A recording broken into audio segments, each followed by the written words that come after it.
Ce programme vous est offert par Illico Cash.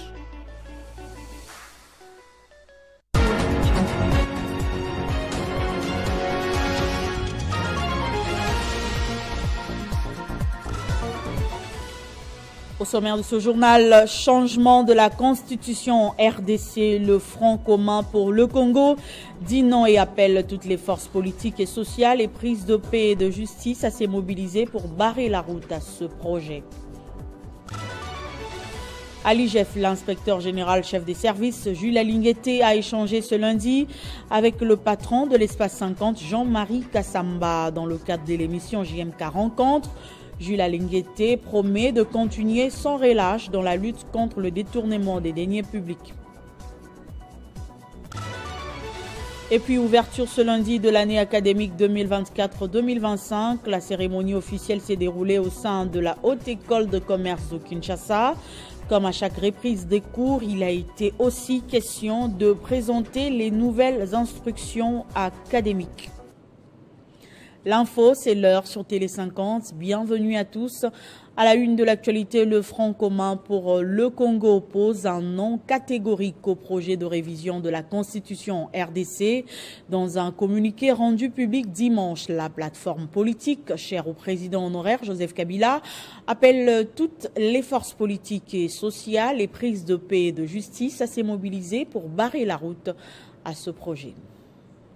Les Front commun pour le Congo notent que la décision de changer la constitution du pays témoigne, si besoin en est encore, de sa volonté manifeste, maintes fois démontrée, de remettre en question les pactes républicains issus du dialogue intercongolais des Sun City, fruit de la sagesse de plusieurs centaines de compatriotes représentant tous les segments de la population, dont Étienne Tshisekedi Wamulumba en personne, qui en avaient tous validé les termes en opposant chacun sa signature sur les communiqués finaux. Ces pactes a ensuite été cristallisé dans la Constitution du 18 février 2006, une constitution écrite non pas à l'étranger par des étrangers comme faussement allégué, mais plutôt ironie du sort, à Kisangani, plus précisément à Simisimi, dans les installations de la mission catholique Saint-Gabriel en 2004 par des compatriotes représentant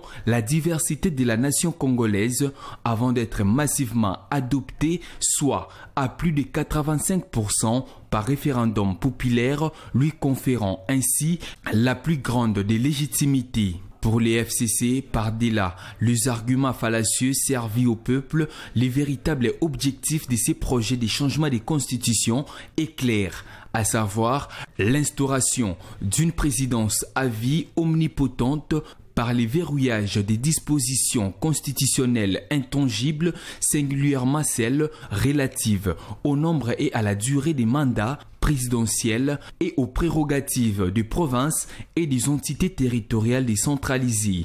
Aux promoteurs de ces projets, visiblement nostalgiques du parti-État et de la pensée unique, qui rêvant debout pense ainsi se donner les moyens de régner sans partage, d'asservir le peuple davantage et de piller les pays à volonté, les FCC, qui ne peut permettre une telle forfaiture, dit qu'il oppose un non catégorique et cinglant à son projet funeste. Les FCC lancent en conséquence un appel solennel à toutes les forces politiques et sociales éprises de paix et de justice qui aiment réellement les pays, se soucient du bien-être des populations et sont opposés à la restauration de la dictature pour mobiliser les peuples congolais et faire barrage à ces projets de changement de constitution. Et en marge de la deuxième assemblée générale de la conférence des présidents des assemblées législatives africaines qui s'est tenue à Accra, le président de l'Assemblée nationale de la RDC, Vital Kamerhe, a été élu vice-président de cette organisation interparlementaire africaine de haut niveau, une aubaine pour Kinshasa qui aura désormais plus de marge pour faire entendre sa voix dans le cadre de la diplomatie parlementaire. Cette élection marque une victoire supplémentaire de la diplomatie parlementaire menée par le bureau de la Chambre basse du Parlement depuis son installation à la tête de cette institution. Ainsi, à l'issue de ces assises, le président de l'Assemblée nationale, le professeur Vital Kamerhe, revient avec 3 résultats majeurs, à savoir son élection à l'unanimité comme vice-président de la conférence des présidents des chambres des représentants des pays d'Afrique pour la région d'Afrique centrale, ce qui marque une reconnaissance de son leadership dans cette région et de son engagement dans la promotion de la diplomatie parlementaire en Afrique. L'adhésion annoncée du Parlement ghanéen à l'Assemblée parlementaire francophone APF suite à son rehaussement comme membre des pleins droits de l'Organisation internationale de la francophonie. Il s'agit aussi d'une victoire majeure du professeur Vital Kamerhe dans son rôle de représentant de l'APF à ses assises, arraché après avoir mis en exergue les avantages que le Ghana pourrait tirer de l'APF. Sur ce sujet, le Parlement ghanéen s'est engagé à envoyer dans les plus brefs délais une lettre d'intention pour rendre effective son adhésion à l'APF lors de la 50e session qui se tiendra le 25 juillet 2025 à Paris. Le professeur Vital Kamerhe a aussi lancé un message fort d'appel à l'unité et à la mutualisation des forces des pays d'Afrique pour promouvoir la paix, la sécurité et la coopération pour le développement des pays d'Afrique.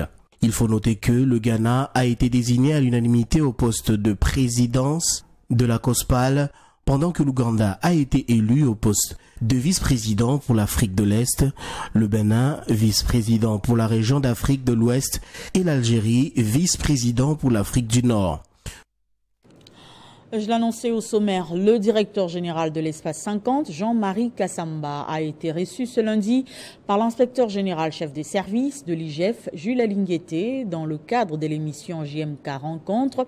Occasion pour Jean-Marie Kassamba de visiter tous les bureaux de la nouvelle bâtisse. L'inspecteur général promet de continuer sans relâche dans la lutte contre le détournement des deniers publics.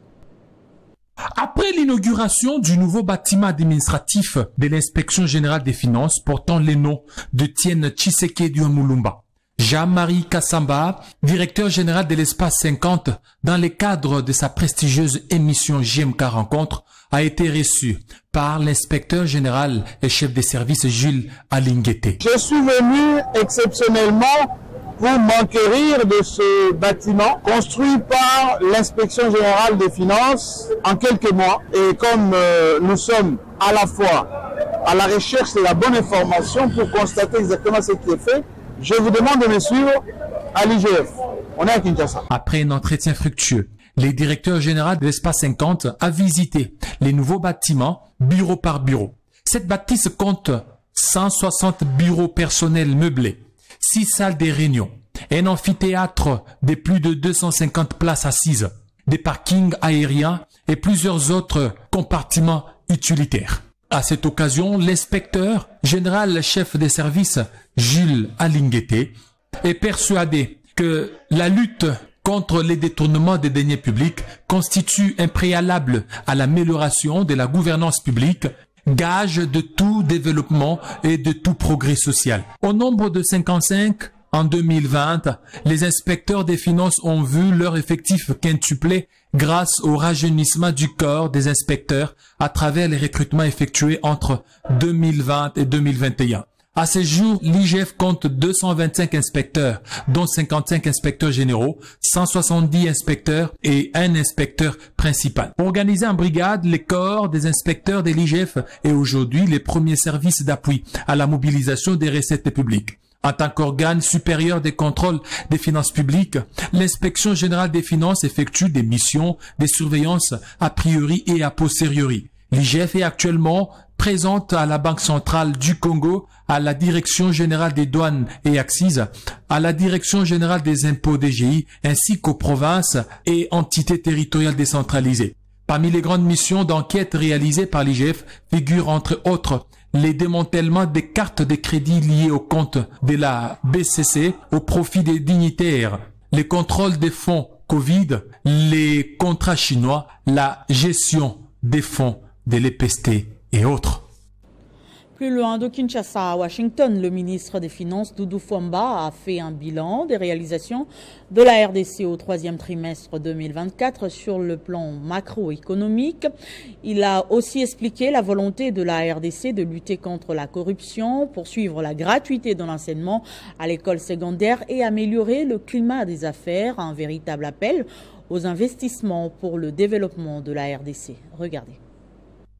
En marge des assemblées annuelles du FMI et de la Banque mondiale, le ministre des Finances Doudou Fwamba Likonde Libotaï a échangé avec les directeurs du département Afrique du Fonds monétaire international, ABB, AMRO, Selassie, sur les deux nouveaux programmes, à savoir sur la facilité élargie des crédits et sur la facilité élargie des résiliences et des durabilités. À travers ces deux programmes, le gouvernement pourrait mobiliser jusqu'à 2,5 milliards de dollars américains à raison de 1,5 milliard de dollars sur 3 ans au titre de la facilité élargie crédit et 1 milliard de dollars américains pour le programme au titre de facilité pour la résilience et la durabilité.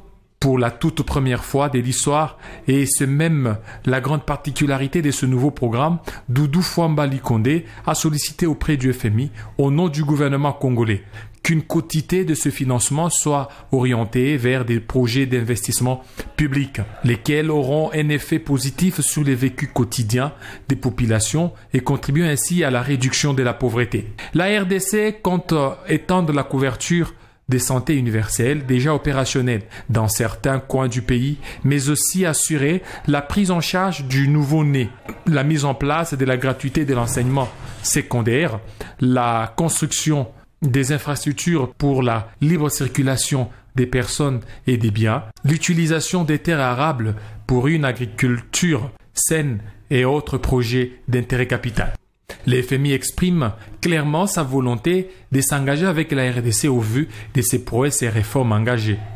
Le gouvernement congolais était représenté à cette rencontre de haut niveau par le ministre d'État en charge du budget, la gouverneure de la Banque centrale du Congo, Malangwa Bedi, ainsi que les experts du secteur financier de plusieurs structures de la République. Revenons dans la capitale congolaise où la ministre de l'Enseignement supérieur et universitaire, Marie-Thérèse Sombo, a procédé ce lundi à l'ouverture solennelle de l'année académique 2024-2025. La cérémonie officielle s'est déroulée au sein de la Haute École de commerce de Kinshasa. Comme à chaque reprise de cours, il a été aussi question de présenter les nouvelles instructions académiques. Gaëtan Koubabourandi signe ce reportage. C'est la Haute École de commerce de Kinshasa, les très connue ISC Gombe, qui accueille cette cérémonie d'ouverture solennelle de la nouvelle année académique. De se refonder dans l'assistance des députés nationaux, des ministres, des membres du corps académique et des représentants des étudiants. Le secteur de l'enseignement supérieur et universitaire en RDC est lui aussi en train de connaître une refonte totale. Fait l'évaluation à mi-parcours du système LMD. Après avoir tenu le dialogue entre le banc syndical et le gouvernement, et pendant que nous sommes en train de procéder, c'est en ce moment-là, nous aurons à analyser les données, avoir un résultat, en faire un rapport que nous allons d'abord soumettre au chef de l'État, les grands chanceliers des universités et des instituts supérieurs. La ministre de l'ESU a rassuré sur l'engagement du gouvernement à répondre aux problèmes du personnel enseignant et à valoriser ses conditions de vie. L'ouverture de l'année académique était aussi une occasion pour la ministre de l'ESU de présenter l'instruction 026. Elle comporte plusieurs nouveautés, comme notamment l'utilisation de la gestion numérisée des établissements et les directives des fonds destinés à l'effort de construction et de réhabilitation des infrastructures. L'inspection générale de la santé organise du 28 octobre au 1er novembre la formation en inspection sanitaire en faveur des inspecteurs nationaux de 26 provinces de la RDC. Pour cette première journée, les travaux se sont déroulés au centre Nganda. Ils viennent de 26 provinces de la RDC pour participer à cette session de formation Ces inspecteurs de la santé publique seront outillés autour du thème principal de la théorie à la pratique de l'inspection en santé sur les champs administratifs, soignants et pharmaceutiques en RDC.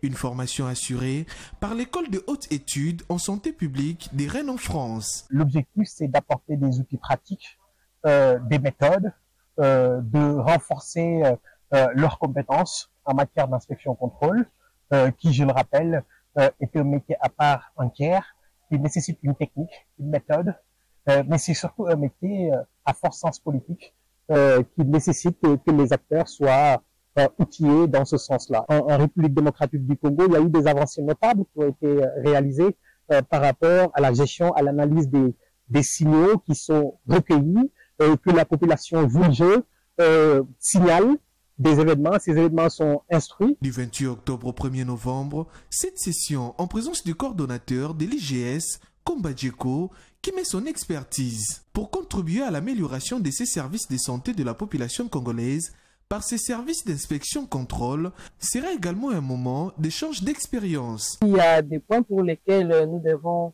échanger et voir comment nous captons leurs expériences et eux aussi vont capter quelque chose déjà de ce que nous faisons.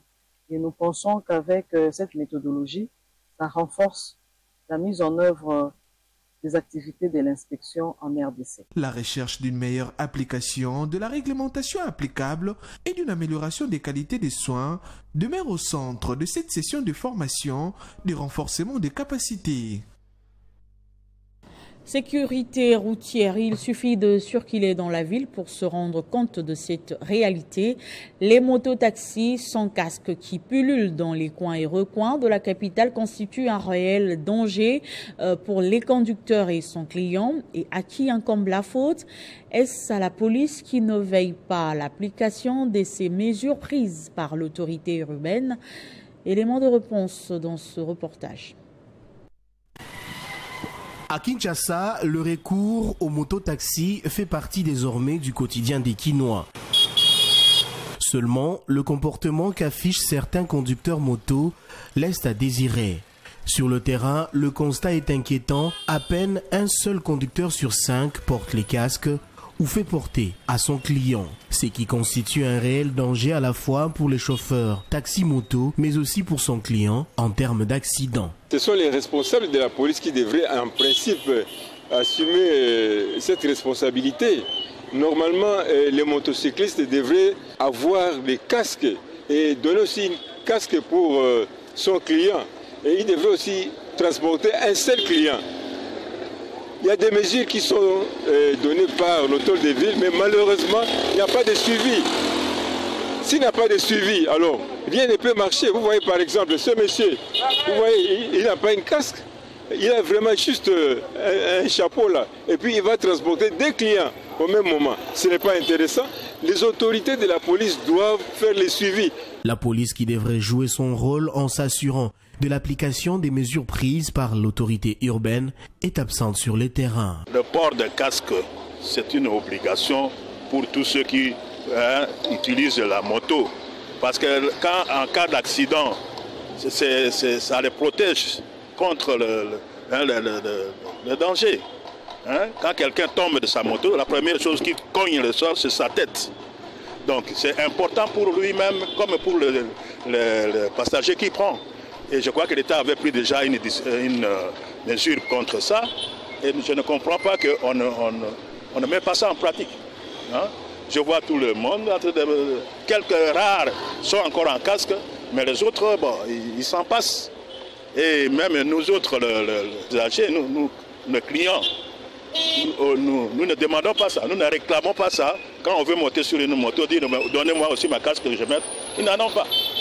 Donc c'est un danger permanent et je crois qu'il faut que l'État revienne sur ça pour sanctionner tous ceux qui ne veulent pas utiliser de casque. Aux autorités urbaines de faire le suivi des mesures prises afin d'interdire toute circulation des motos sans casque et d'épargner la population du danger.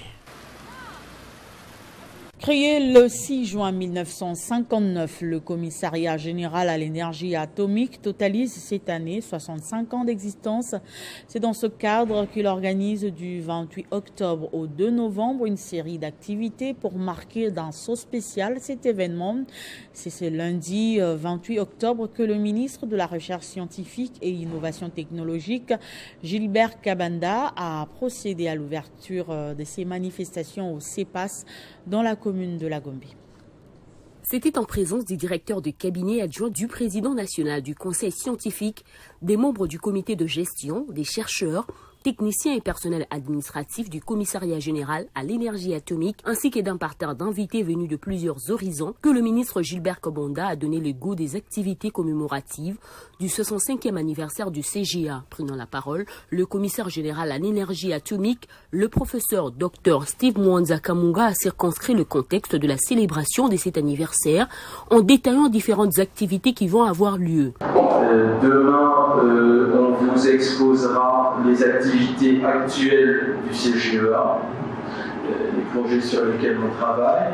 L'après-midi de demain sera consacré aux projets futurs, comme nous avons porté par son Excellence Monsieur le Ministre et nous tous à sa suite une ambition pour relancer le secteur nucléaire. Pour sa part, le ministre de tutelle s'est dit heureux au nom du chef de l'État, Félix-Antoine Tshisekedi, et de la première ministre Judith Suminwa de présider cette cérémonie de haute importance qui détermine également l'avenir du domaine nucléaire en RDC. Cet anniversaire doit être l'occasion de vous mettre à l'honneur et de mieux vous faire connaître dans ce que vous êtes appelés à apporter à la science et au développement socio-économique de la nation. Notons que la cérémonie d'ouverture a été suivie de la présentation du commissaire général à l'énergie atomique, le professeur Dr Steve Mwanza, axé sur l'historique du CGA. C'était également l'occasion de rendre des hommages mérités au feu le professeur Félix Maloua Kalenga de heureuse mémoire. Ce journal est terminé, place au rappel de titres. Changement de la constitution RDC, le Front commun pour le Congo dit non et appelle toutes les forces politiques et sociales et prises de paix et de justice à se mobiliser pour barrer la route à ce projet. À l'IGF, l'inspecteur général chef des services, Jules Alinguete, a échangé ce lundi avec le patron de l'Espace 50, Jean-Marie Kassamba. Dans le cadre de l'émission JMK Rencontre, Jules Alinguete promet de continuer sans relâche dans la lutte contre le détournement de deniers publics. Ouverture ce lundi de l'année académique 2024-2025. La cérémonie officielle s'est déroulée au sein de la Haute École de Commerce de Kinshasa. Comme à chaque reprise de cours, il a été aussi question de présenter les nouvelles instructions académiques. Merci de votre attention soutenue à Télé 50 et restez fidèles à nos programmes.